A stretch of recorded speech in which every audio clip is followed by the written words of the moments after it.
So, good morning, good evening, good afternoon. Welcome back again to Canon Fodder TV, apparently a channel for people in Central South America, North America, and all over the world, man. Oh, my goodness. Gunners, we get all over the place, all over the place. But we've got two returning familiar faces and one newbie on this Easy Talk. And actually, we're waiting for John Nagiza, but we're going to get into this one on the other side of this music intro.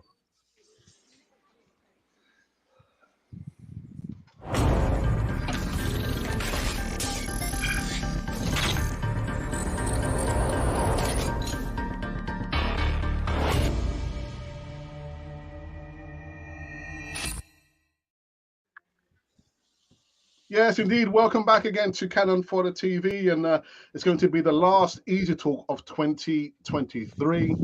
And let's make sure we go out with a bang before we enter a new year. But with further ado, let's kind of do the intros and hellos.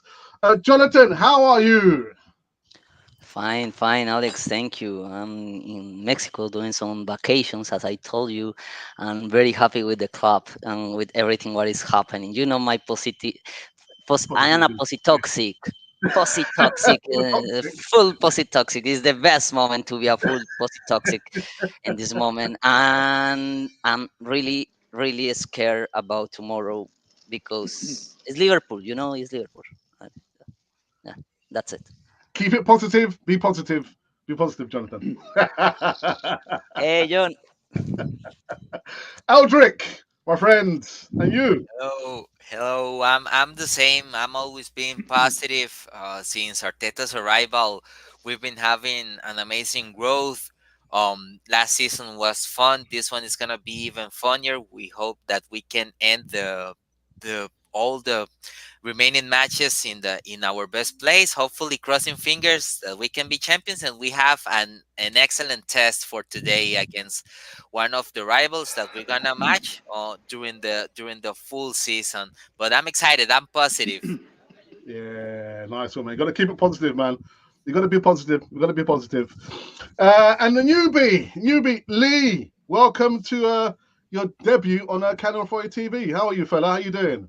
I'm good. Really good to be here, guys. As I mentioned earlier, I'm just in New York. I don't live here. I'm just here for 4 days. So yeah, it's great to meet you all. It's always good to talk about my favourite topic, Arsenal, because unfortunately my missus has to listen to me going on about the football. I think she just switches off. So it's good to chat with like-minded people who've got a passion. Funnily enough, I was in the lift coming down from the hotel room, and a packed lift. Like New York's really packed this time of year. Uh, and there was door open. There's very little space, and a lady stepped in. And there was barely room for her husband, and I thought he seems like a nice fella. I'll squeeze up and give him some room. And he squeezed up next to me, and he actually turned around and said, "Thanks for making room for a gooner."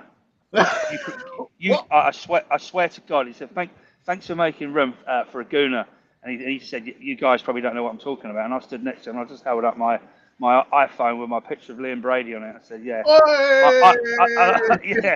So I said, I obviously had a good vibe to squeeze up that much more just to let you in. So he couldn't believe it. So as we're getting out of the lift, I said, "Make sure you're watching the game." He goes, "Oh no, I can't watch it. We're only here for 2 or 3 days." And like looking at his wife as if to say, "I really want to see it, but I can't mix with it." And I went, "You can watch the game." And as we walked out, he said, "Thanks, fella. Thank you. Nice one. Hopefully that'll make a difference. She'll let me watch Nice it." one. Nice one, Lee. Well, the fact that you mentioned Liam Brady, he's actually my legend. And I've actually Oh, met him as brilliant. well, spoken to him. Yeah. Oh, brilliant. Right, guys. So on the top of the show, within the hours, a bit of breaking news. This Super League people. Apparently, Arsenal have said that they're not going to join the Super League for Jet now. I think, for Jonathan, now. the Super Yes, League. for now. For now. I love the idea against the monopolies. I love that idea. I don't like monopolies, so FIFA has to lose the monopoly, and that's is great. First, because it's just economy, free market. Okay, but if something will be done um, out of the FIFA, has to be something for the fans, not for the money. And in these times, everything is about money.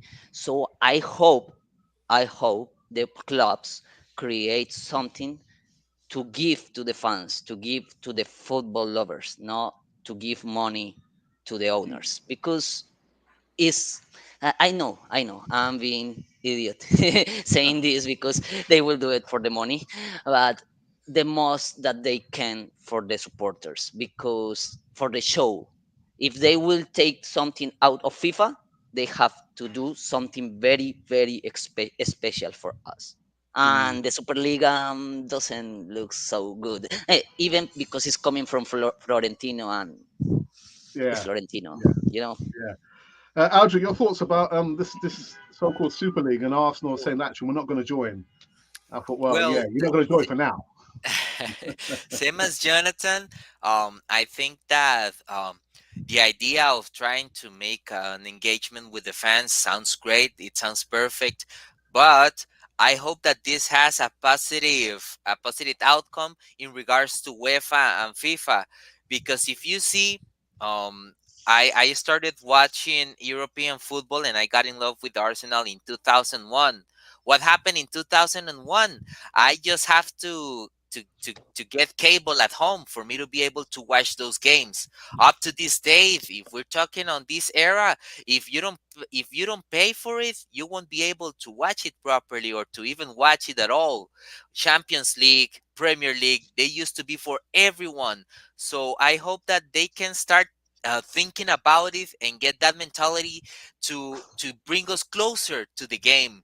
They are, if you don't have money, you are being separated from it. That was one joy, that you were going like after high school or after school, that you were able to go to watch a game at home or to a friend's house. That's something that is missing and is very essential for football.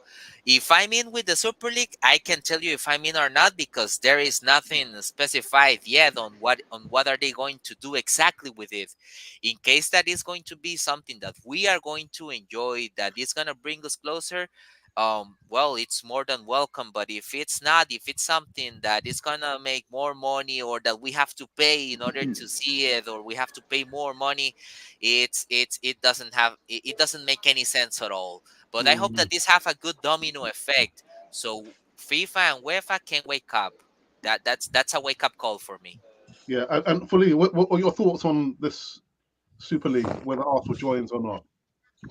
Yeah, I'd rather support what the club has said about not being interested. Whether that will remain the case, we don't know. Personally, to me, if the Super League starts up, it's like out of the frying pan into the fire. It's people doing other stuff for money. Let's face it, the Spanish, I think, are driving it basically because they're looking at our shiny Premier League and our amazing products and the amazing money it generates, which quite frankly dwarfs anything they do in their country. So they're pushing for it. So talking from a selfish point of view, why would we go for it? It's like turkeys voting for Christmas. Right? We've got a great product. So I don't believe we need to be. It's more the other way around. And like the guys said about, hopefully it will create something for the fans. I mean, call me a cynical old man. They don't do anything for fans. As someone alludes to, it's all about the money. So for me, I just think, I think FIFA have proven to be corrupt. UEFA, so are probably corrupt. They almost certainly are. I think there needs to be regulation. I'm not in favour of regulation for regulation's sake, but they obviously need it. It's out. The game does belong to the fans, right? And Mm. I was listening to a thing on the radio yesterday about football being the soccer, as they called it in the US, being the biggest game because it's easy to understand. Everyone can play football with a ball. It's the number one sport in the world. So these people are making a lot of money out of it. So I just think just some regulation around FIFA and UEFA, just to make it transparent. So when they pull names out of a hat like Russia and Qatar for a World Cup, and everybody shakes their head and says, well, we know why they've given it to Russia and Qatar. I just think there needs to be some sort of safeguard so that, everywhere's, different regions should have World Cups. I get that, but everyone's thinking, no, I don't believe it. It's corrupt. So I think there needs to be somebody in charge of football. It may as well be UEFA and FIFA. It just needs to be regulated, right? But I don't think that they're ever going to do anything for the fans as such. It's always going to be for them ultimately to get what they can out of the game, which is a shame. Yeah. But it is. I think it's the way it is. Before I go to John Gooner, Lee, would you agree in some part to Super League if it meant the money was going to trickle down to all the leagues in Europe? Because grassroots football, that's where it starts, isn't it? But if this lower down would be seeing that income stream to sustain them over a long period of time, would you have any problems with the Super League? No, I think you make it. I think you make a brilliant point. You make an excellent point, and that should be happening anyway with the Premier League. If that happened, that'd be brilliant. I'd be more. There'd be two things that make me more supportive. One, as you great point that you make, it trickles down, right? The amount of money, and number two, I kind of think that it's. I don't know. As long as there's fair competition, there's promotion and relegation, and I wouldn't want things to fundamentally change. Again, from being selfish, we've been watching football for most of our lives, right? I wouldn't want to be playing Real Madrid, and Barcelona, and Bayern Munich every sort of 6 to 8 weeks, and our game to fundamentally change. If it, the old saying, if it isn't broken, don't try and fix it. So I'd want to keep it. Maybe have less Premier League matches and maybe more European, but nothing fundamental. I mean, some of the changes I've heard, the potential changes I've heard about, where they're saying it's fundamentally going to change the way our league looks. I won't be in favour because we got a great product, right? Same for the other countries, right? I don't think no fundamental changes, and if it trickles down to fans, then I'll be up for it. Yeah, all right. John the Geezer Good has entered the building. Evening, fella. How are you? Evening fares out the Gremlins. I come down the kitchen. Could get me Wi-Fi. Good to see Lee and the other two fellas on there. In regards to that Super League, I've got no time for it at all. As a format, as a cup competition, I'm kind of up for it. But it's just about making their money. It's no fault for the fans. It'll all be money. Do you know what I mean? It's just lining their pockets. I don't think the fans have got a lot of say in it anyway now from the old days and the way it is. It's just got to accept the money men are taking over it for the minute. But not only that, it'd be boring. Same old clubs, you know what I mean? Yeah. Same old teams playing each other. You can't get relegated. Hopefully, if that statement what Arsenal said is true, fair play to them. Do you know what I mean? I just, the magic of seeing teams like Luton come up into the Premier League. That's what I love about football. Yeah. The FA Cup, when these non-league teams come in, it's the little community teams. They come all the way. They make it into the first round of the FA Cup or the third round, and it's a massive buzz, and they make loads of money out of it. That trickles down to their little community. But it's all going, isn't it? All that, you know what I mean? They're just greedy people. And a good point Lee was saying, who actually does run the football now? Who runs the FA? Who runs the UEFA? Years ago, you knew all these people were, didn't you? That guy, the Everton fella that just died, bless him. Bill, what's his name? He was massive in it. Same as the Arsenal guy. Do you know what I mean? He was massive in all that. But now it just seems like faceless people making loads of money and ain't really got a clue about Arsenal. From what I hear, the woman that runs Arsenal, no offence to her, she just don't engage with the fans at all. Any of these supporters trusts or nothing. They just they're no interest in it. You know what I mean? It's just purely money. The fans need to get back a bit of control, in my opinion. Yeah. Well said. Well, actually, let's get into the first topic of the East talk, and that was in regards to a midfielder that we brought, who for some reason plays as an inverted right back, Thomas Partey. Now, I'm just thinking, Jonathan, we've got 21 games left to go. And before Thomas Partey goes off to the African Cup of Nations, but we saw what happened last season. Arsenal kind of fell off the trail to win the Premier League. But do you think Thomas Partey still has a role to play before the season's done, Jonathan? Okay. Good question. So just for you, for you, Beck, because I know it's your hero, and so this is very important. The contract of the player is with a club, okay, and the player has in order to comply that contract has to comply a lot of clause, okay, a lot of points. One of the points, and one of the main point, some people say is the only important thing, but it's not, is on the field, okay, where the player is giving on the field. Other is what the player is giving in the trainings. Other is what the player is creating for the club, regarding social things, or regarding money, contracts, advertising, marketing. Okay, so if we will be putting only the on the field things for Partey, Partey is a great player, and he has been giving a lot to the club when he is fit. Okay, he Hmm. has missed 19 games on the season. Okay, and he has having some matters, some problems. I don't care about the problems, but imagine this. Imagine Ronaldinho or Romario or George Best. Imagine then that you remember all times they used to play, but also have parties and also drink and a lot of things, but they complied on the field. Imagine then doing all of that kind of things and doesn't comply on the field. Imagine that. They will the Ronaldinho or Romario or George Best was not a good remember for you. So this man is doing a good job in on the field when he's playing, but he's not doing a good job for the club. Okay, he's not doing a good job for the club. So for me personally, Partey has to be sold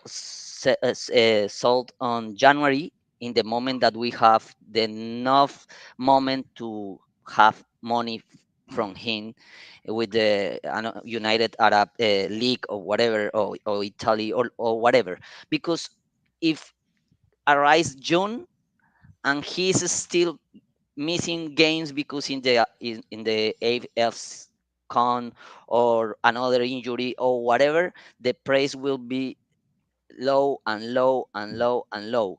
He's not granting the enough for the club, even when he's granting a lot on the field, but he's not playing on the field neither. So But Johnson, I thought you're supposed to be positive, man. He's no, supposed no, to be no, positive. because for me, Partey is a great player on the field, but he's not a great asset for the club. Yeah, It's a loss for me. It's a loss yeah, for the club. yeah. I'll do it for you, man. Thomas Well, Partey. Thomas Partey, I have to be clear, he was like the video game signing that I always did in past years. He is basically a dream come true for me to have that player on the team. And what I can say about Thomas Partey, I have to be honest, I wouldn't sell him because we need him. We know what he can offer when he's on the field. We know the numbers and how the teams improve while he's playing. Now, I think that this is his last chance. The fact that I admire him, it doesn't make me see the reality. He has been unfortunate with the injuries, but if he's going to be fit, we are gonna need him until the end of the season, and this is his chance to prove that he can be worth it, that we can renew him in case that he recovers properly. So at this stage of the season, I wouldn't sell him because in case that Declan Rice get injured or in case that Jorginho gets injured, we don't have a special backup. Right now, Declan Rice is doing an amazing job.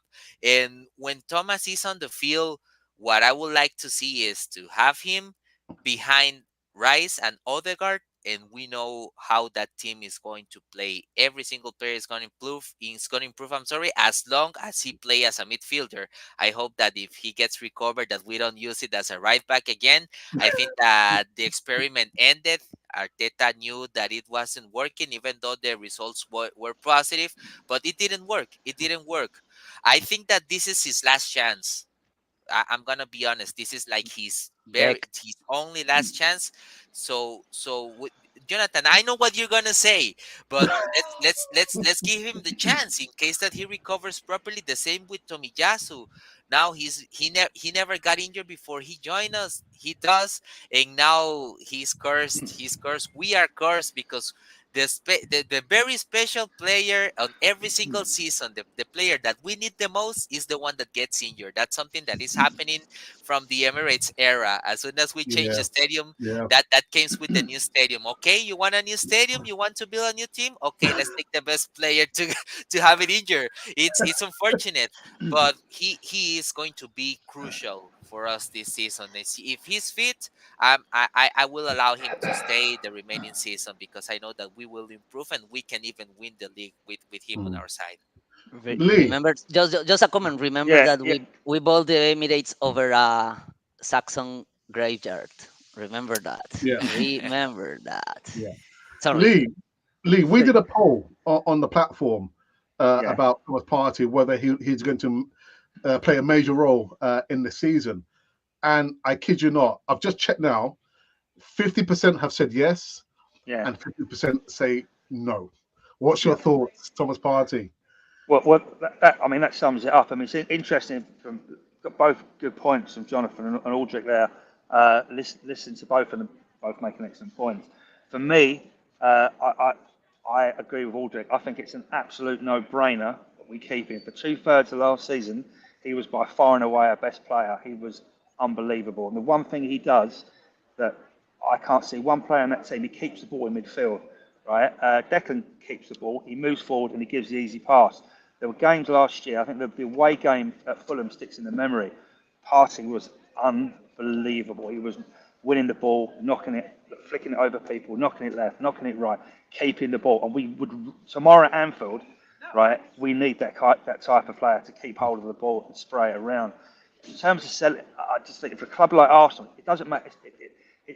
It doesn't matter here nor there whether we don't need to worry about his wages or whether we're going to get a fee. It's irrelevant. What matters is, and I know it's if he's fit, right? He's in our top three players for me.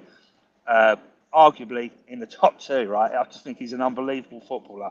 And Jonathan will say, well, Lee, that's no good if he isn't fit. But we've got to roll the dice, right? He's been coming back from injury. If he plays in the AFCON and he comes back, in February, he can help us win the league, right? And the other good point Aldrich made, injury to Declan Rice for 6 weeks, we'll be dead in the water, right? And if Partey's back and playing, again, he's arguably one of our best, amazing footballer. And as I say, he just strolls around that pitch, flicking it left and right. I just think there's no point in what are we going to get for him? 20 million, get his wages off the books, so what? Doesn't matter. For a club like Arsenal, we haven't won the league for 20 years, guys. We absolutely, we have to gamble. We have to get him fit. If we don't, we don't. But just say we get him back playing. He comes back in the new year and he's fantastic. What a player to have. And as I think Eldred said, sitting behind the two in midfield, right?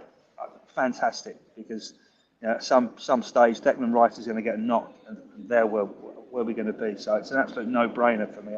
I'm definitely with 100% with Eldrick. Well, I understand Jonathan's points. Yeah, but definitely not at right back, an inverted right back, Lee. Not. I think Arteta had been out probably drinking too much in the summer, and he come back and I think he got confused because everybody was standing at the Emirates going, I don't get it. Well, why is it? He's not a right back. You could see that. He's kind of just. Yeah, he's just whatever. He was vulnerable. I mean, against Fulham, wasn't it, at home? I think I was about 5 minutes late for that game, but he's just not a right back, not in a million years. Terrible idea. Justin Timber. He's coming. He's coming. Yeah. Same with Tomiyasu. Yeah. John Guna, Thomas Partey, is he going to play a major role before the season's out? I hope so, mate. Like Lee says, I think last 2 seasons, not so much this season, last couple of seasons, I thought he was our best player, to be quite honest. I loved him. He was brilliant. But it's the injuries all the time, isn't it? And the AFCON. But there's no way we should be selling him. We need every squad player we can get and more at the minute. So, personally, I love watching Partey. He's on the ball. He's class. You know what I mean? Off it, defending, maybe not so good, but yeah, he's one of our best players. But sadly, he's just not getting enough games, isn't he? He's just. I don't know what his stats are with games. How many has he played this season? Same as last season. Do you know what I mean? And when push come to shove, he weren't about for the big games last season. I think that cost us, you know what I mean? If I remember rightly, towards the end of the season, he weren't available.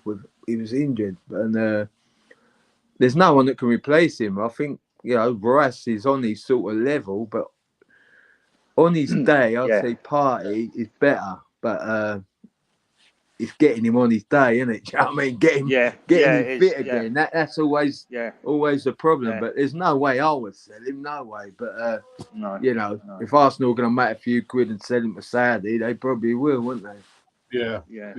You're right. Good point, John. Yeah. But Do you know what I mean? right I was surprised he still stayed there. To be quite honest, they get mentioning Saudi, but I'm glad. I'm glad. Like Lee says, what's 20 million these days? To us, it's a lot. To them, a lot of money, money, isn't it? You know, you're right. It's silly. Totally. Yeah.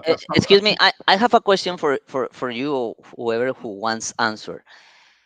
For me, if Partey came back from his injury and goes because it's a must or whatever, and go to the AFCON, for me that doesn't make sense. It is acceptable for you that he does this thing because the club has supported him a lot and he is coming fit because the club just forgo to play the AFCON and risk with another injury because that is the main matter here.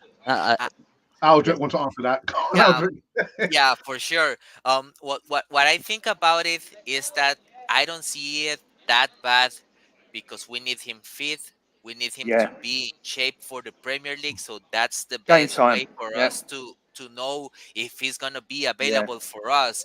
Now, if he's fully recovered, he is like the main guy in Ghana. He is the main player that the country has. So it's going to be like the same in case. I'm going to give you an example with Martin Odegaard. He's the captain of his national team. He is injured, he recovers, and there is an Euro. If we want to make sure that that he's gonna be fit, we need him to play a bit. We know that, and I know that the Arsenal board speaks with the Ghana Association, and they're gonna make an arrangement. Of course, they're not gonna force him to play 90 minutes. They're not gonna force him to play all the matches. So it's better for us that he goes and start to play with the ball, who starts feeling fine with the balls in his feet. So once he's come back after the AFCON, I hope that they get that they lose in the group stage. So once he comes back, that he's gonna be totally fit for us. Arteta doesn't have to think he needs to recover. He doesn't need to think that he needs more game time because remember that in case that he recovers, it doesn't mean that he's going to play with the first team immediately. Sometimes they play with the the under 23, with the under 20s. So it's gonna be like that. You have to see it like that. It's like a recovery stage that he's fit, and we're gonna see exactly what we're gonna get from Partey on the remaining It's a good. season. I see it the same. It's a good thing, isn't it? Because as I say, it just gives him some game time to sharpen up. You can't put him in. You can't stick him in against Liverpool tomorrow because he's fit. Because it could go disastrously wrong. So just bring him back gently. So I agree again with Aldridge. It just 2 or 3 games, 60 minutes, 70 minutes, and then he's ready for Arsenal. Start February whenever it finishes. Perfect. But Lee, why can't we put him into some of the under 21 games rather than send him to the AFCON, where there's a bigger he might get injured? For what I said, he's the main player of his country. We cannot. Well, the same like in case that it is Harry Kane. Like if Harry Kane gets injured and he recovers before an international duty, they will call him for sure because he's the main guy of the national team. But Partey, that's from their point of view, though. But sorry, Mr. Fodder, I've forgotten your first name. Mr. Cannon Fodder. No, Alex. Mr. I'm going to call you Mr. Alex Cannon. All right, go for it. So Alex, your point is spot on. I mean, as Aldridge was saying, they may want him, but so what? Exactly. Ideally, we want to protect him. So, Alex, I kind of agree with you. In an ideal world, we want to protect him. You wouldn't want him in a competitive game getting injured. But the counter to that is we're being really picky, aren't we? Ideally, with a couple of games with the under-21s and then maybe some competitive games in AFCON. I think that would work perfectly. But if it's one or the other, selfishly, I'd probably say playing the under-21s. But he's probably in his contract, it will probably say he has to go. If his club, if his international team want him, he has to go, and the player can go. I believe that's how it works. I could be wrong. But Lee, if it was Fergie, Man United, back in the day. No chance. Exactly. Ferguson would say he's still carrying a knock. He's not playing, and they'd be playing games behind closed doors. He wouldn't be going anywhere. Because back in 2006, Ferguson actively tried to stop Rooney going to the World Cup in Germany, even though Rooney was fit, and Ferguson was saying no, he's not going on the plane.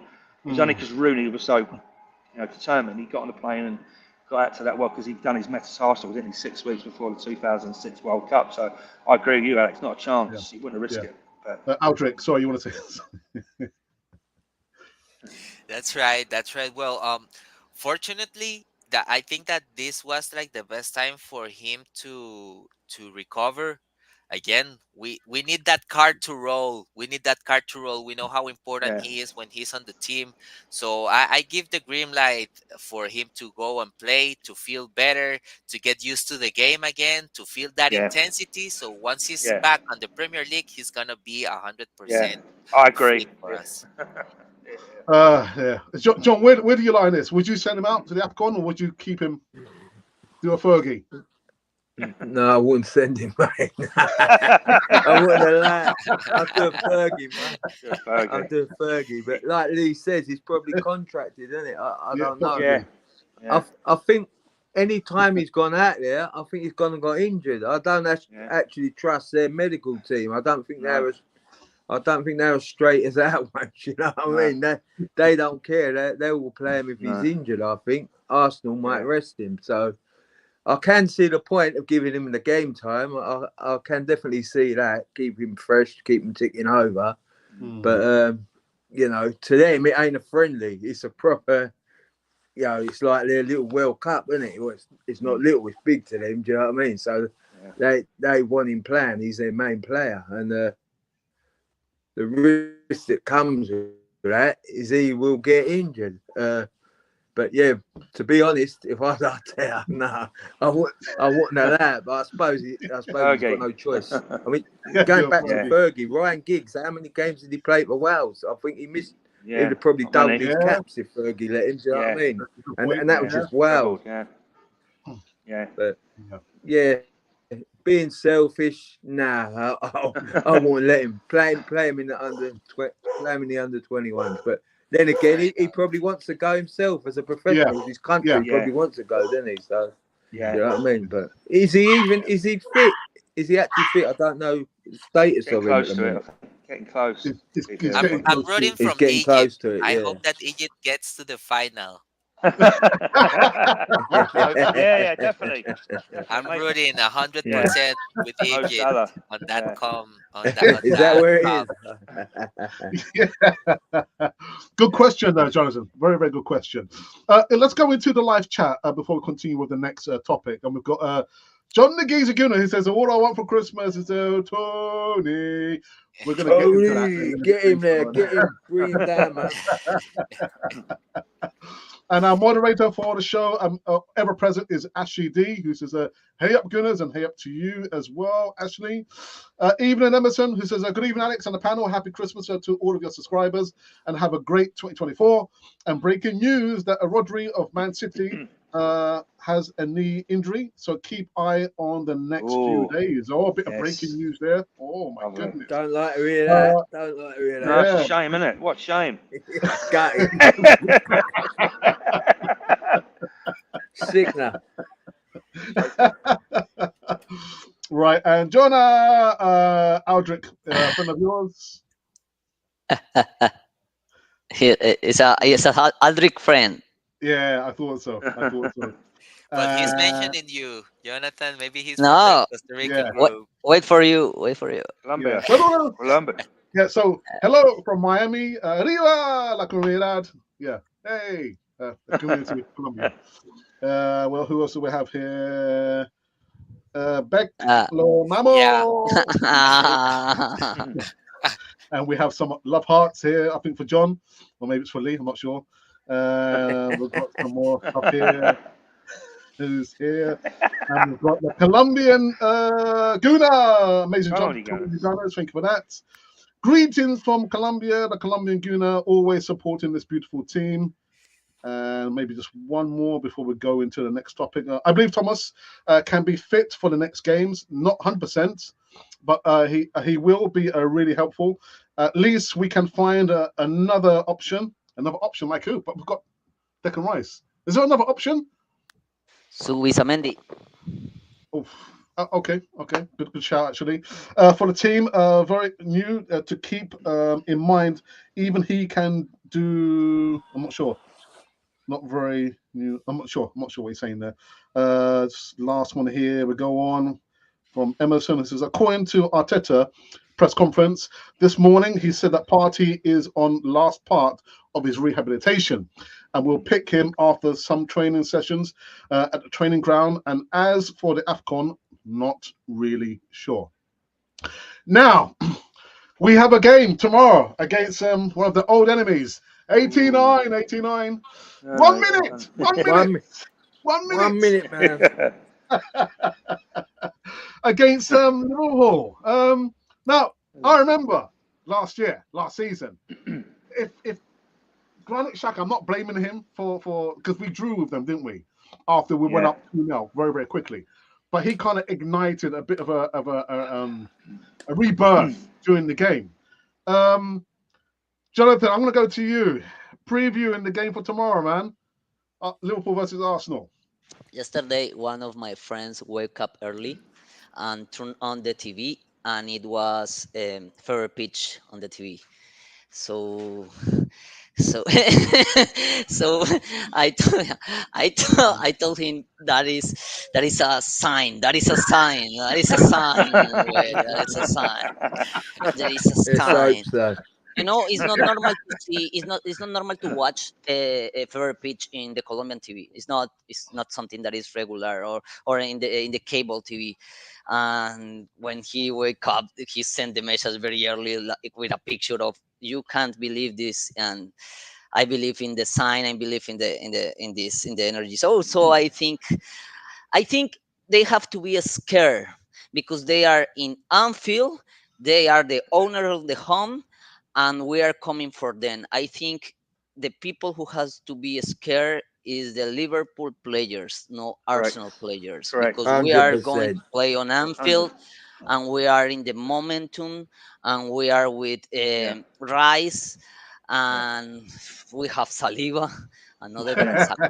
Saliba. So, so Arriba. I think they have Arriba. to be there, and the, the best thing that we can do in this moment is to be humble. I know, but the players has to believe on their selves, and the player has to understand that the pressure is on Liverpool, not on Arsenal. Why? Because it's Anfield. Yeah.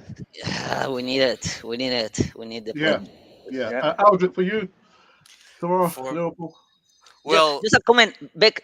Just a comment. Just a comment. Just a comment. Sorry. It's Partey. It's just to finish the thing. We need the players like Partey in this moment. Yeah. Yeah. Fortunately, we have Rice. Unfortunately, I know he is the main player of the season. So we have something that we didn't have in the last year, and it's Rice. So I Yeah. think Good point. he is the key point on this game. Yeah. Rice. Yeah. Sorry. Yeah. Good point. no, no. That was a perfect point, and I totally agree with you. Tomorrow we're gonna have the first final of the season if we are aspiring to win the Premier League. They are direct rivals. We know that we're gonna fight against them and Manchester City for the Premier League, and they have to be 110% focus on this game.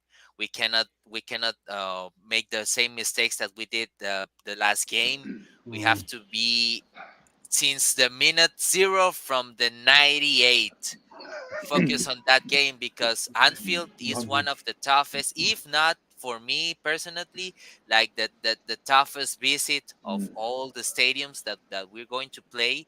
But we have to keep the momentum. Right now we're leaders. We have to get straight with that, and I hope that the players that are going to be there, that they do their best. We need a better Odegaard. We need another guard like the start of this season. I don't know, these past games, I have seen him like with less stamina, if I can say it like that, because he is a player that loves to come for the rebound. He's always at the penalty spot looking for that goal, looking for the goal. And if you see on the last games, instead of shooting hard, that is something that he loves to do, he's been making passes. He hasn't shot properly. So we need to be. I heard Thierry Henry saying something a couple of weeks ago, that the only thing that we're missing is that we need to kill the teams. We Yeah. need to go in there and Yeah. take our chances. And if we are able to score 4 goals, let's score 5. We don't have to give them air for anything. So I think that is going to be the key. If we are going to be on attack and we are going to be more precise with the opportunities that we're gonna have in front of Allison, the game is gonna be perfect for us. Liverpool is doing well, but they are not the Liverpool of a couple years ago. It's not the same Liverpool. That Liverpool used to scare us, and when we were playing, we saw an Arsenal that was scared. That is not the case at this time. So they need to believe in themselves, and I hope that we're going to win that game. I think that I I won't say that it's gonna be a clean sheet, but I think that we can win at least 3-1 if we Ooh, play focus on that game. yeah.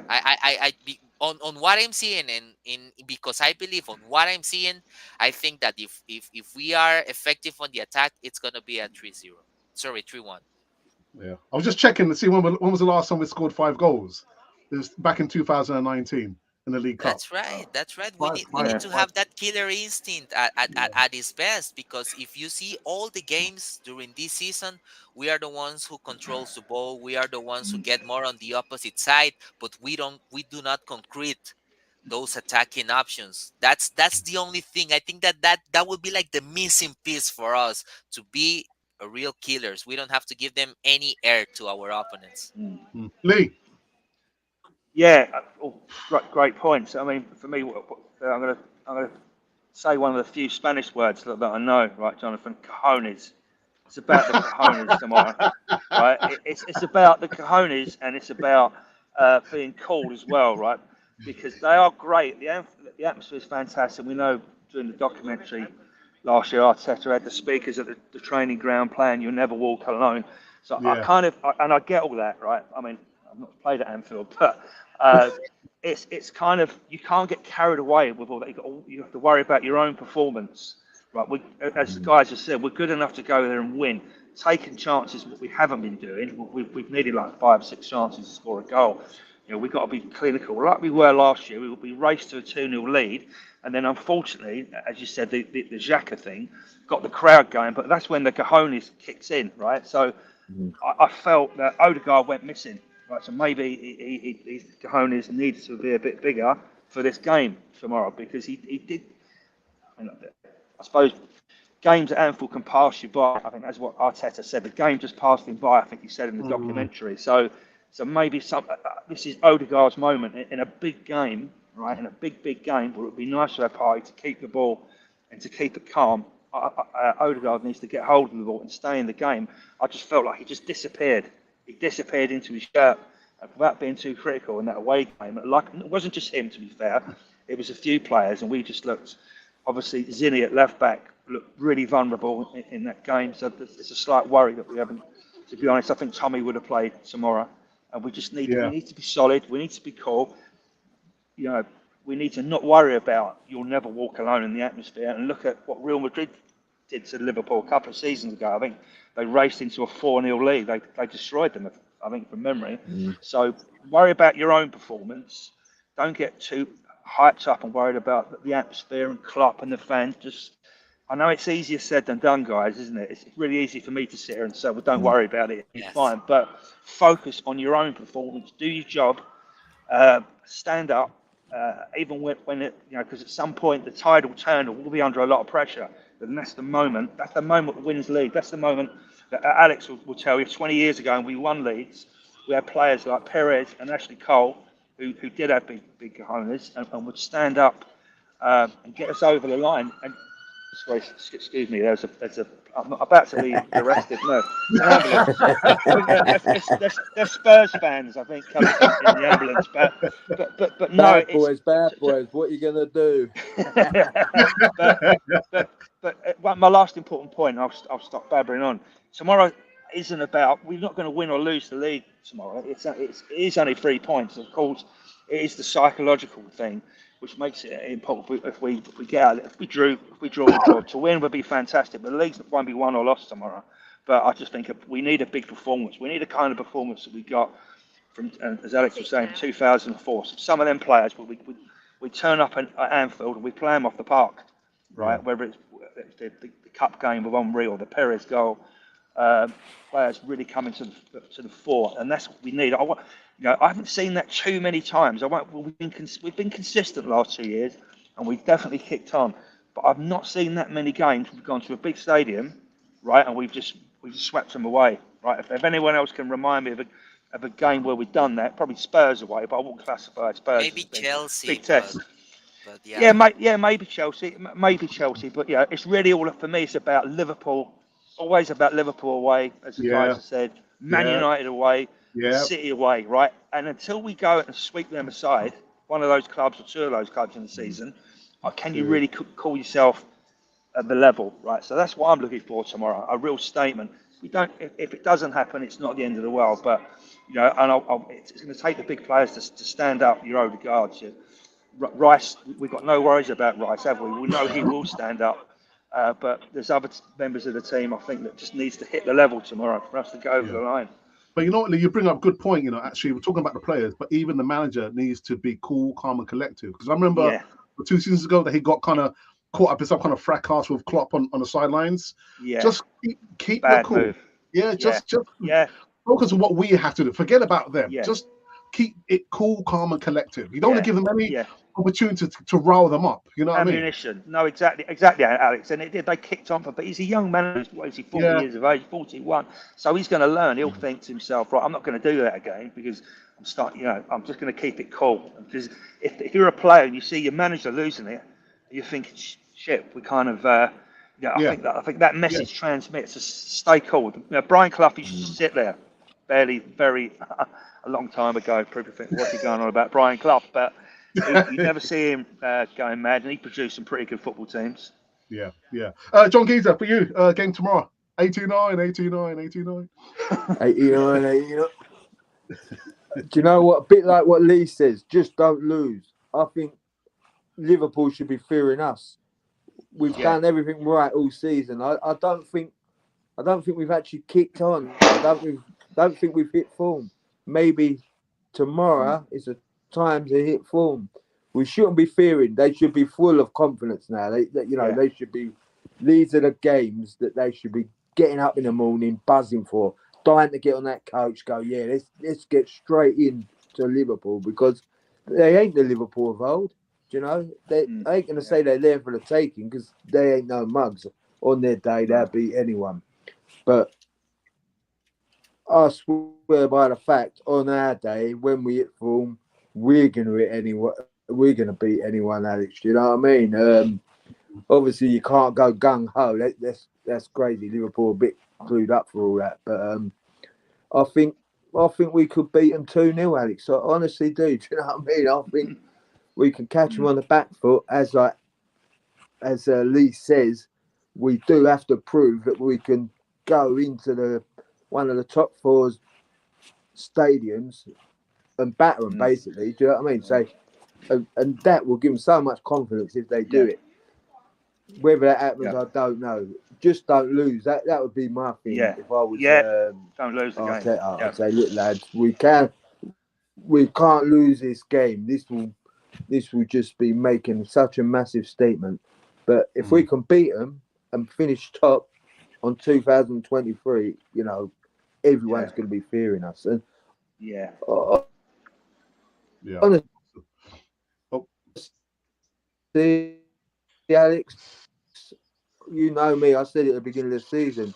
If with consistency and form, I don't beat anyone. I honestly, and the atmosphere and Arsenal away fans will outsing Liverpool tomorrow. You mark my words, they will. It's just they've got one song. You've only got one song. You've only got one song, and that's it. That's all they got. The Arsenal boys have got loads.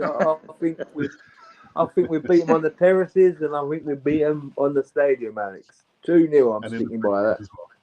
All right. And the last, Alex. Alex. Go on, Jonathan. Yeah. I have a question. Do you sign a draw? Do I sign a draw? 1-1, 2-2. Draw. I don't want to upset anyone. Oh no, Alex, you're not going to go for it. No. I'm fearful, you know, because like you said, Lee, you know, I've seen in some of the big games, and I don't want to just pinpoint that players, but Odegaard as a club captain in those big matches, you want our best players to rise to the occasion. Totally. And he has gone missing on a few occasions. Gone missing, yeah. And I'm thinking, look how they dismantled West Ham the other day. Yeah. So they're also building up momentum, but don't ask me for a prediction, man. Sorry, Jonathan. sorry. Let's go to the last. Yeah, big old fence. 2-1 Arsenal tomorrow. 2-1, Alex. Right, okay. I think Arsenal's biggest challenge will be in the January transfer window. You know, I've said for the longest time that Arsenal do need an out-and-out striker, Aldrick. Guaranteed 20 odd plus goals per season. But unfortunately, I can't see it under this present manager because he wants 3 or 4 players who can score and guarantee goals, not just one particular out-and-out striker. Now, John Leguizzi did say all he wants for Christmas is Tony. Tony. Get him there, mate. Get him there. He gives me Ian Wright vibes, you know. 20 goals last season. Just a nice player to have on the sidelines, isn't it? Getting back to Eddie now, right? Now, if he comes on the pitch, I don't think he scored for 20 odd away games. And to me, that ain't good enough, Alex. That's not good enough for a Premier League player, Premier League top 4 player, whatever. So Tony will give you that extra option, you know. If Eddie's coming on and it's 0-0, I'm a bit worried because if he ain't scored in 20 away games, that's not a very good stat, Alex. You know, as much as I like the fella, that's not good. So, to me, they do need an out-and-out striker. But does Arteta want one? It's not the system, is it? He's playing a different system, you know what I mean? So, get Tony. That's all I want for Christmas is you, Tony. Come on, son. Jonathan, for you. Striker, do we need a striker who can guarantee us? Look, the matter is that I still trust in Nketiah. Not for what I see on the field, is what I see on the club. So, I always regret about Nketiah, but it's okay. I will defend him. A night from Nketiah. I think he is still young. I think we still can finish with him the season. However, we are playing a season where we can be champions. I don't see the possibility to get to the club someone who is able to bring a lot in January. Because what are the possibilities? Ivan Toney, Victor Rossingham, he is not a possibility, but Okay, let's see. Let's say he's a possibility. I don't know, whatever. But those kind of player is it's almost impossible to bring them on January. So in case they are not able to bring them in January, we have to take someone that maybe is at the level of Nketiah. I read some comments about the Everton player who missed the penalty, another striker in another, Yeah. and I don't know who is in. I even know who is in. So if we are bringing someone who is not at Osimhen or Tony level, I prefer to keep Nketiah until June. And I don't think it's possible to bring someone on a top level. Okay, I don't know if that makes sense for you. But Jonathan, forget about that. Let's just say I've given you £200 million to spend in a January transfer window, and you have an option to buy a striker or a defensive midfielder or whatever. But the money is there. Do you believe that there is a necessity to have a striker? Bearing in mind that the way that Arsenal play doesn't command to have a striker, would you Okay, still okay. go out and buy that striker? Okay, good question. Good question. I prefer. Good question. Thank you. Thank you. And oh my god! Oh my god! Oh my god! I think the team is so perfect that we only need to upgrade some players. If he's Victor Osimhen, but he's a injury prone player. No, oh my God, no, no, no. I prefer to No, cover. No, I don't know. I don't know. Let's hear Aldrich and let me think what I go, will go say. out, go out. It's a good No question. It's a good worries, no question because worries. we have It Gabriel Jesus, it but is a Yeah. great also, question, but Let Aldrich explain. Go on, Aldrich. the thing here is that we do need someone that is a game changer. And when I'm saying a game changer, I'm saying an striker who delivers goals, that we know that he's gonna get in and he's gonna create something. Let's go way back to the past. If we talk about the Arsenal of the early 2000s, you see that, well, we had Henry, but in case that Henry wasn't delivering, there was no Kanu waiting on the bench. There was Dennis Bergkamp also competing to for that striker position. Now your point is great. I also have faith in Eddie, but we need more competition up front. What happens with Eddie and what happens with Gabriel Jesus? They are so into the Arsenal style of play that they like to go outside the opponent's area. They are not like just staying on the area waiting for a goal, which is good because they also deliver. If you see the last Kai Havertz goals, the Eddie assist was great. He did the best over there. But we need someone that, if we know that he's gonna come in, he's going to bring something. He's going to cause any trouble to a goalkeeper or to any defender. Those 200 millions, I'm gonna be realistic. If we can get Ivan Tony, that would be perfect. He is a Premier League player. He knows how we play. He knows the opposite's way of playing. So that would be like the perfect fit for us. But now Victor Osimhen, I don't think that we're gonna sign him because he is with Napoli. He's playing Champions League. We also have to think in Champions League. So the main thing here is to try to be as lucky as we did on last January with Trossard. We have that player and we never expected the impact that he was going to have on the team. So that's what we're looking for. Even if it's an unknown name, as long as he delivers and he brings something different on the table, I mean, because that's what we need. We have a well prepared team. We have an instructor, an instructor midfielder. The defense is great, but we are lacking a bit of goals. I think that with a main striker there, that he can do the pivotal role, and also that he's going to make cause troubles to goalkeepers.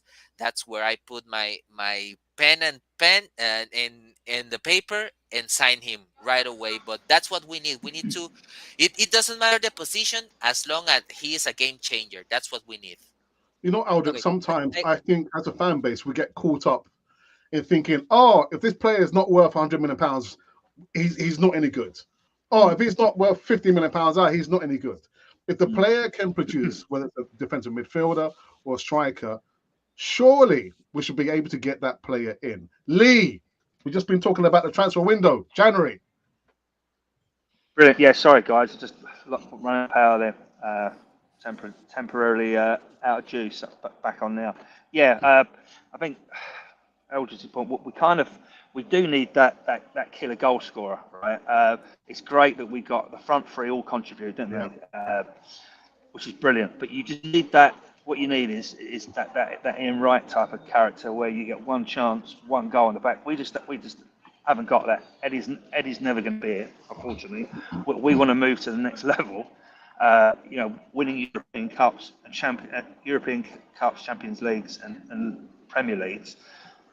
Eddie's not good enough. It just isn't, because you need a lethal striker. Whether that's Tony or the guy from Napoli who looks fantastic. But you need that. Going back in the day, Ian Wright, one chance, one goal, where it's a scrappy game. It's heading for a draw, and then suddenly Wright used to get one chance back of the net. We desperately need that, especially in a club like ours. I sat there last week against Brighton, and we must have had God knows how many chances, and we just don't have anyone who's cool, calm, and collected. Havertz, great finish at the end, but so that's what we need in January. Ideally, it'd be difficult to get him. Just depends, doesn't it? We don't know what's going on with Tony and Brentford. If we can put in a decent enough bid, maybe we can get him. Not guy from Napoli, I'm not sure. I know he's a great player. I'm not sure what his situation is, but we definitely need that killer, like Salah. You know when Salah's going through, guys, one-on-one, what's happening? When Mo Salah goes through, you know it's in the back of the net. It's a foregone conclusion. Unfortunately, if it's Havertz going through one-on-one, not so sure. Eddie, definitely not sure. It's kind of a lot. It's kind of a lot. You just don't know. Eddie's a decent player, and he's got a good heart, and he's Arsenal through and through. He's been there since he was a kid. But he's. But what about Jesus? What about Jesus? Gabriel Jesus? He's not. He does the odd.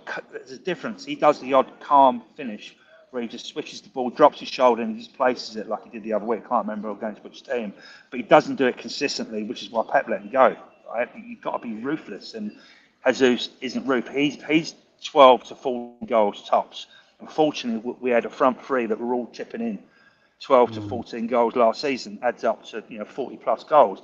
So that's getting you close, right? But to have someone who's guaranteed, Mo Salah, 25, 30 goals on the table every season, right? And that would be fantastic. I'm not saying we can't win it without that, but that would make us a surefire bet to do it, as Alex and John will remember back in the early 90s.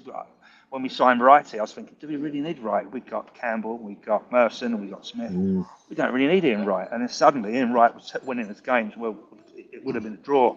So it does make a massive difference. So I don't know whether we can play over the odds. We must be getting quite close in the financial fair play stakes. We might have to get a few players out the door. Might have to sell, exactly. But it could be. It does remind me of '91. We just won the league, and it's just great to bring that player in when you're doing well and on top. And Alex said, John, I tell you, Ferguson done it year after year. When we were top, doing well, he didn't buy players when they were. He built when they were strong. He made them stronger. So we have to find a way, whether it's selling players, to do that. Hopefully, I'd take Tony. I would definitely take Tony. I don't think he's top, but he's up there. He's an improvement on what we got. Do you think Arteta will look to buy Tony in the transfer window?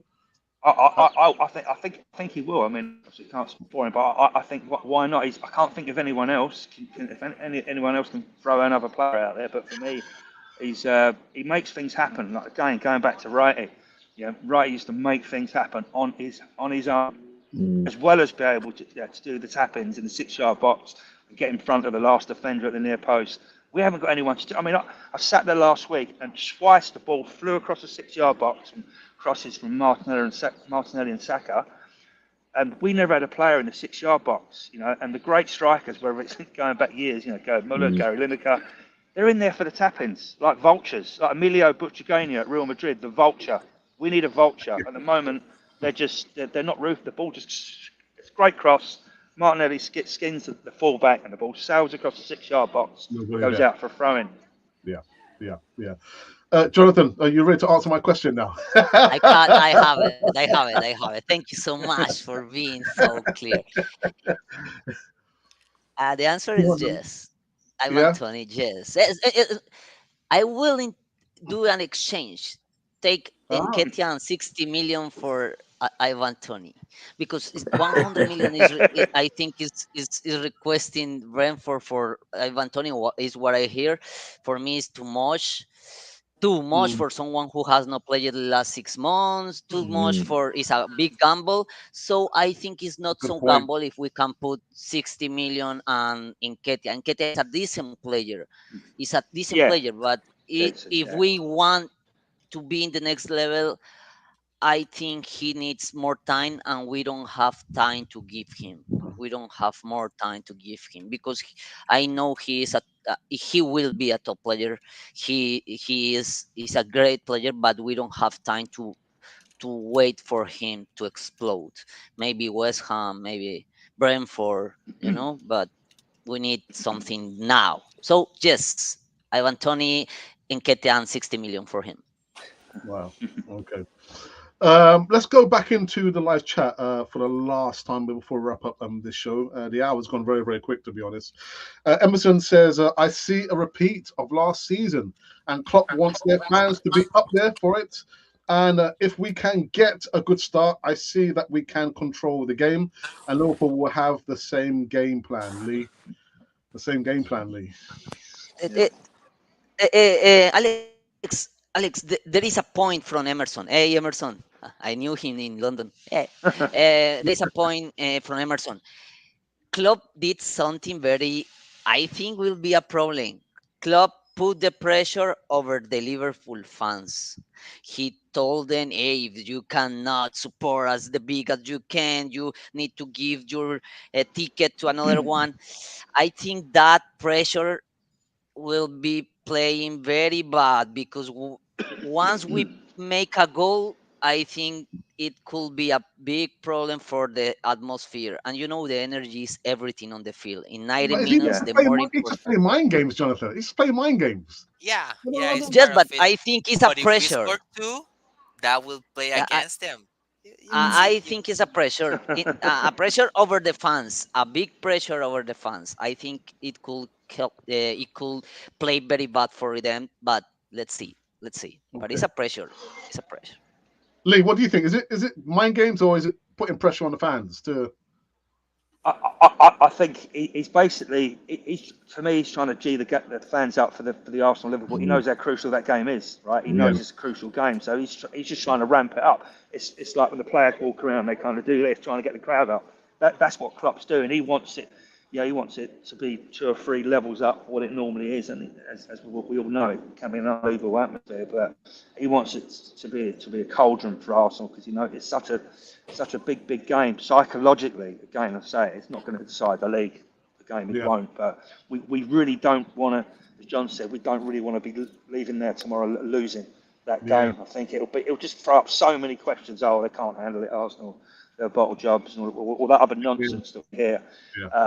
So I think we need to prove it to ourselves. But I just think he's just trying to wind the crowd up to make it ferocious. Mohammed says, good evening. He goes on to say, why did Arsenal sell Florent Balogun, John? Good question, mate. Good question. No idea. Another player I would have kept, you know what I mean? But I don't know how he's getting on at the moment. But I like to see these young youth players stay, mate. I really don't know why he went. No. I would have definitely kept him. Do you know what I mean? You could argue he may be better than Tony, couldn't you? Do you know? He might have more experience. I've not followed what he's doing abroad, but he's definitely a player I would have loved to kept, Alex. But Arteta's got his own mind, isn't he, mate? Yeah. I will have give him minutes to Balogun, but if you remember on preseason, he missed a chance with only with the goalkeeper. I think that was his burial with the team, because it was in talk if he was going to stay or not. But during preseason, I don't think that he wanted to stay that much, because you see that hungry in a player's face when they are playing, when they try to score. He missed that, and you saw a normal face. You didn't see like that reaction of someone who wanted to do something extra. We sold him for a good amount of money. I don't know. Well, not it's valuable because he did a good season on Ligue 1. That's why Monaco played that amount. But I think that he was like lacking of fire or lacking of hunger to try to stay on the first team. And he saw that he had Eddie and Gabriel Jesus in front of him. He didn't want to fight for his spot. I think that we did the right call by selling him under that amount, because if we kept him and he was going to be like Eddie, that he was going to play some minutes and not having like enough chance to prove himself, we will have sold him at least for half of what we did. Emerson says Osimhen is on the verge of signing a new contract apparently, and Tony is the only we can go for, but the fee is a stumbling block. Yeah, I mean, I think Brentford have made a statement by putting that price tag on him. I don't think they really want to sell him. And there's another one here. What's the last one here we have from the Assembled? Good evening, Assembled. Says season's greetings to everyone. And Osimhen is another Jesus. We need a big man. Is he? I think the stumbling block with Osimhen would be maybe 120 million pounds, 150 million. That's a stumbling block. No. I think Tony's. Sorry, Alex. I think whatever you say about Tony, it is a bit of a gamble, but sometimes in life you've got to take a gamble to get over the edge. You know what I mean? And it ain't like they're short of money. I think they've got to go for it. The last couple of seasons, they've not bought no one in January that's a real impact player, and it's cost them. You know, it cost them last season, cost them the season before. So personally, I think they should go for it. You know, whether they will, I don't know. I agree, John. Yeah. Well, listen, before we wrap up this last Easy Talk before Christmas and New Year, and I know Lee, it's your debut on Canon 40 TV, but I want to get your opinion on a player that divided the fan base when he came from Chelsea. Kai Havertz. What's your thoughts about Kai Havertz? Wow, I'm glad you asked me that, Alex, because I've got John will tell you. I couldn't believe it. I think I said to John, another friend of mine, it was the most, I'd say shocking, but I couldn't see it coming. I couldn't see why we sold him. I've got mates of Chelsea fans who said for the last 2 years he couldn't hit a cow's backside with a banjo in front of goal. And what does he do? He doesn't score with his head. He can't tackle. He can't do this. He can't do it. So to make a big sign like we did, 65 million. I was just couldn't believe it. It was a jaw dropping. And the first 2 or 3 months going over the Emirates, I'm still thinking I'm not seeing it. I'm not seeing anything. What is he doing? He's in the team, straight in there, no messing around. And it's good. Arsenal fans were supporting it on social media. I was watching. I'm watching him in the game, waiting to see something. There must be a reason Arteta signed him. And I still couldn't see it. And then on social media, people were saying Havertz is getting better. He was more involved today. Some good runs, and I'm thinking I must be watching another player. He makes good runs off the ball, right? But what people have got to realise for that kind of money, I want more from a player, right? I want a Bobby Perez, right? I want that kind of impact player, not someone who's making just good runs off a ball. You need a lot more than that. So for me, and he's done well the last month. He's scored a couple of goals that have been put on the plate for him. The Luton one, and I think the one in Europe. and he scored a great goal last week. So there's definitely green shoots of improvements, but he's a mystery to me. Maybe in 3 months people say, "Oh look, you idiot, you fool, Lee. You think you know football," and here he is scoring goals, and he's a mainstay of our team. But if you held a gun to my head now and said, "Is he going to make it big for Arsenal?" I'd say no. I would. I just can't see it. For me, he's not. He's not. Again, we're comparing their levels, aren't we? We want to get to where Real Madrid and Liverpool are at, and if Havertz said, I don't think so. I'd love to be wrong. I really want to be wrong. I really want to be wrong, but no, I can't say it. Well, okay. So Jonathan, I'm not sitting on the fence there, Alex. Sorry. Cheers, Lee. Jonathan, did you want to say anything in response to that? Do you want to say anything? Does anyone want to say anything in support of Kai Havertz? I would like to mention two things. The first thing is that we have some meetings tomorrow to watch the game in Latam, City of Mexico. We have meeting in Honduras. We have meeting in Paraguay, in Asunción. We have meeting in San Jose, in Costa Rica. We have 5 meetings in Colombia, Bogotá, Bucaramanga, Medellín, Cartagena, and Barranquilla. So let's watch the game with other gunners in your city in Latam. There are a lot of supporters club, official supporters club that we are. You are not alone. You don't need to suffer in the Anfield tomorrow alone. So let's you're not alone in this. So let's looking for in Twitter, in you're never welcome. Oh my god. And let's see Instagram, Twitter, looking for your Arsenal supporters club in your country in Latam, and let's looking for tomorrow a good meeting prior holidays. It's a great atmosphere. And the second thing regarding Kai Havertz, I don't. You always know that I never liked the players coming from Chelsea. I don't like that anymore. Me The last neither. player, Never. That doesn't help. That don't help. yeah. We've got bad experience And with Chelsea players. That's a problem. yes, but one of the worst stage because he put Ospina in the bench, but it's okay. And then lost the the UEFA Europe League. He lost that, and then he went to work with Chelsea. It's terrible. Yeah. But okay, Kai Havertz, a player that has received a lot of hate, and every player who has this badge has to be respected, and he's demonstrating the good what he can give, and most of them we need to trust more Arteta. If Arteta choose him is because of something, maybe he's demonstrating why. And nothing that bad lot from the players who are playing with this shirt, and nothing bad lot for Kai Havertz.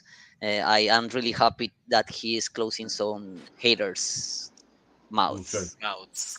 I love All it. right. 65 million down the drain. Kai Havertz scores a game. Waka waka, hey, But I agree with Jonathan. Well, for me personally, he was receiving a lot of attacks during the beginning of the season. But as Jonathan mentioned, we already signed him. There's nothing we can do, even if he comes for Chelsea or if there are future players that comes from Chelsea. As soon as they are wearing this badge, we have to be with them 100%. Sometimes, and I'm seeing that a lot in the Arsenal fan base worldwide, when they don't like a player, they are against him or they want them to play bad so they can be benched. But if they are playing bad, the team is gonna be bad. Now, if you remember, Henry didn't fit into the team straight away. That's the best case that I can say. Before his goal against Southampton, he was doing average, and even the people started messing up with him. So I think that this is a wake-up call because Kai Havertz now is showing what he can bring to the table, and we have to take advantage of it. He is technically he is so gifted with that. I remember seeing him with Bayer Leverkusen, and he is a technically gifted player. he is also with a good position on the field. So if you saw at the beginning of the season, he missed a bunch of chances at the beginning, but he was in the right place. He was moving into that specific place, and that's what he's doing right now. He's doing the same now that he's being more effective. Now, I hope and I wish that he keeps going on that form, because that's the Kai Havertz that we need. We didn't even see that Kai Havertz at Chelsea. Right now we are seeing the Kai Havertz from Bayer Leverkusen. That's the one that we have to keep Yeah. supporting. And I think that he's gonna be a good asset. We have to keep in mind that he can play on different positions on the midfield and also at the wings. So that's an advantage for us. So he can alternate positions with Martinelli, with Jesus and Saka. And that's part of the Arsenal way. If you see all of our players, they are not staying on their specific positions. They are constantly changing positions. So I think that he's gonna be even better with the time. We need to be patient, because even if we do a couple of bad games, we don't have to be against him. We just need to support him and every single player that is gonna be on the starting 11 in the upcoming games. Okay. John, do you want to say something before we wrap up the show? I've always backed him, Alex, on the pure thing that he scored a goal in the Champions League and Arteta's picked him. I will agree with Lee. I'm still not quite sure what he's bringing to the team, but you get players like that. He was targeted at the beginning of the season, and that was out of order. You know what I mean? I don't know if that's social media or what caused all that, but yeah, that was a bit out of order. But also, Arteta took a big gamble with him, putting him straight in the team. Do you know what I mean? And it's working now. I wouldn't say it wouldn't work. And people were saying, what's he doing? He weren't really doing nothing wrong. People expected him to score like 10 goals a game or something. I'm not sure, but that's not his game. I think he's turned the corner now. That penalty, when the players give him that penalty to take, that was class. You know what I mean? That was a touch of class. That was more than football. That gave him a lot of confidence. And he feels loved. I think Chelsea ruined him. I think whatever was going on at Chelsea, they just totally destroyed all his confidence. I think he's turned the corner now, and tomorrow, this is a very important game where he can step up and, he can really adhere himself to the fans' hearts. And, he has played well the last last 6 weeks. I'll say he's been one of the best sort of players they've had. But I was never jumping on that bandwagon when everyone was like, oh, it's Kai Havertz, 65 million down the drain sort of thing.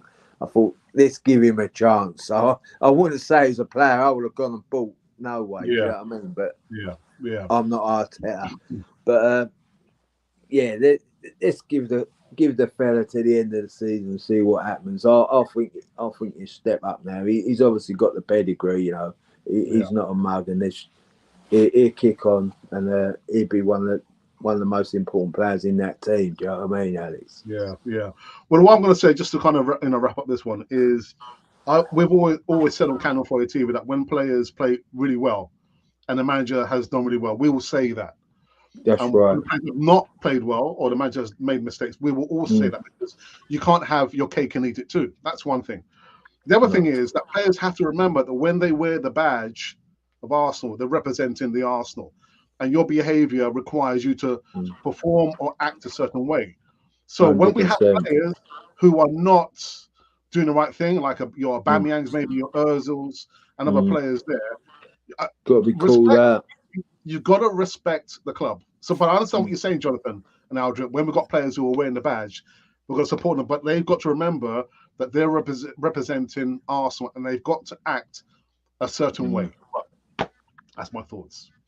100%, Alex. Bang on. We have come to an end on this one. I'm not sure what's happened to Lee. I think Lee is just, I think it's probably his phone's just died there. Or the police caught him.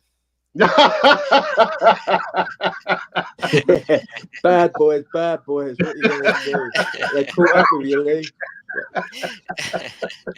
Sorry, mate, we can't bail you out. Tottenham police.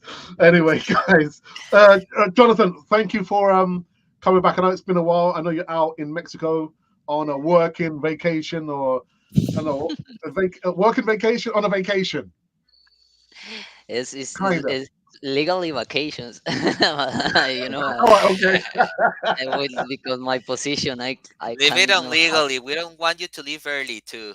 Yeah.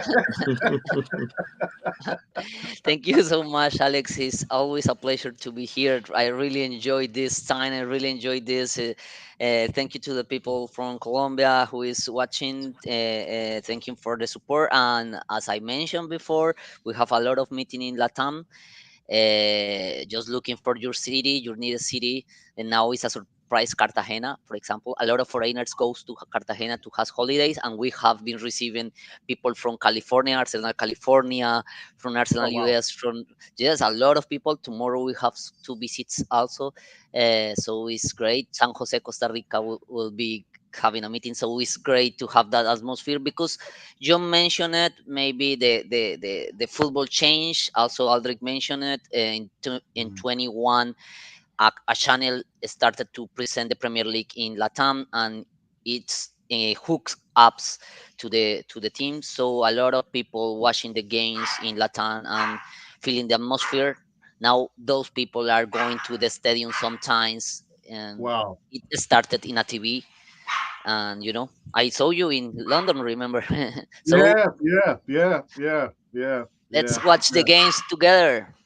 Yeah, definitely, man. We're gonna do that very soon. Of course, I went to Costa Rica to see Aldrich. When was October? It was October, wasn't it? It was Aldrich. it was Yeah, October. yeah. Well, the first week of November. It November. was Yeah. But Aldrich, also, it's always a pleasure to have you on the channel, brother. Thank you for your For presence, me, man. the pleasure is mine. I appreciate the time for the invitation, and for me, well, it's the team that I love the most. Even I'm not from England, this is my favorite team in the whole planet. I have an special engagement with the team. I've been making some dreams, starting for that. Well, with that support to the Arsenal, and for me, it's always a pleasure to share my views and also to comment with fellow Gunner brothers, because we are all brothers. That's what we Absolutely. have to keep in mind. It's not just the team. It's not just the supporters at the stadium. It's us, the ones that watch it on our beds, on the TV, on our couch. This is a family, and as a family of Gunners, we have to keep supporting. So I appreciate the time and the space. Brilliant. Well said. And last but not least, John the Geezer Gooner. Gooners, Alex, I've got a friend with me here who used to play one of the Elf Vencibles. I'd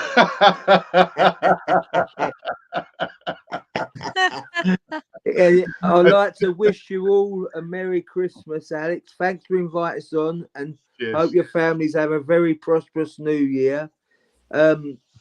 As a local Gooner, it's fantastic talking with these guys from Colombia and all around the world. It's unbelievable what we can do now. Yeah. And it's great they've got supporters clubs and all that over there. It's absolutely fantastic. You should never feel that you're not part of the Arsenal family, the Arsenal club, because that's what it's all about. The Arsenal fan base and the Arsenal community, connecting, supporting the Arsenal, and all helping each other out. Do you know what I mean? And all having our opinions, right or wrong, Alex. But yeah, it's fantastic that these guys. I mean, the Arsenal. I don't know if you've ever been to the Arsenal supporters club. It's only a little one in Avenel Road on the corner. Alex knows where it is. Yeah. It's run by a little old lady. I can't remember her name. Her dad, not her dad, her husband was the Arsenal photographer. And if you ever get a chance, you guys, you want to hook up with him and go into that club, because that's got so much history. And that was the original supporters club. And I think what it is now, the club itself, it don't really connect properly like with the fans like it used to. We are the fans are doing it, It's a but the shame. club ain't doing it, is it, Alex? When do they bring on something like this? You know what I mean? They don't. They just, unfortunately, they just want your money. It's like a Tesco checkout counter now, in and out. But anyway, it's fantastic, lads, connecting with all you guys here. It's brilliant. Brilliant. You know, This for is a second, Fodder for tomorrow. for a second there, I was going to a little bit worried, Aldrich. But Aldrich's going to do a strip, man. Take off. I didn't take it off. I just Yeah. switched sides. I just switched sides. Just to show you who's going to score tomorrow. Who's He's that? my guy. He's Martinelli. the one that is going to score Martinelli. tomorrow. Yeah, 2 goals, man. He could do it. I reckon Kai Havertz, 65 million down the drain, he'd score again. Possibly. Anyway, guys, we've come to an end, and I want to echo those thoughts there. You know, if you're watching now on the repeats, I want to wish you a Merry Christmas, Feliz Navidad, or Happy Holidays wherever you are in this world of ours. And from us on Cannon Fodder TV, you will see me tomorrow for instant post-game reaction for the Liverpool versus Arsenal game. But until then, this has been Cannon Fodder, the channel for Arsenal fans all over. Gooners. Come on, you Gunners.